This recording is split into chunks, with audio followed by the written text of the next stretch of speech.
Today, we pause, not for a trend, not for a launch, but for a scented legacy. This is an ode to Valentino, not only the designer, but the olfactory language he left behind. Because some creators design with fabric, others design with memory. Valentino understood something fundamental, and that was that a fragrance should never shout. That fragrance should linger. It should enter the room quietly and leave a question behind. Valentino's perfumes were not built to dominate space. They were built to refine presence, just like his couture. Every Valentino fragrance begins in Rome. And we're not talking about the tourist Rome, but the Rome of stone, shadow, and candlelight. Warm walls, polished marble, and old money restraint. There's structure here, powdered elegance, soft leather, measured sweetness.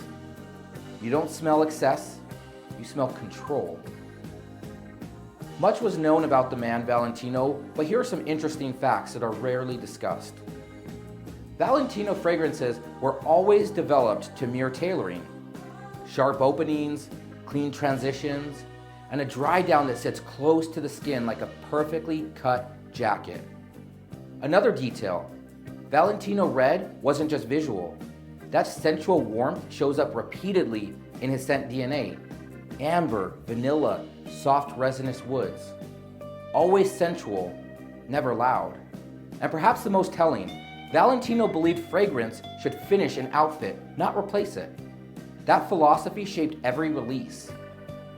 Across the house of Valentino, you'll notice a pattern. Powdered iris, suede like leather, gentle sweetness balanced by restraint.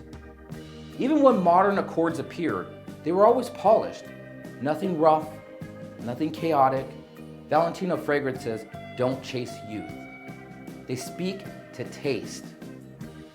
When Valentino passed, the air didn't change, but something subtle, very subtle shifted, because perfumery lost a patron of restraint, a man who believed that elegance was not optional. And now every time a Valentino fragrance settles into its base, it reminds us, luxury is patience. Luxury is editing. Luxury is knowing when to stop. Fragrance is memory made visible, and Valentino understood that better than most. His scents don't mark moments loudly, they bookmark them. A dinner, a hallway, a quiet confidence. You don't remember the fragrance, you remember how you felt wearing it. So today, we honor Valentino, not only for what he dressed, but for what he allowed us to feel. Composed, polished, intentional. Valentino's fragrances remain long after the bottle is empty.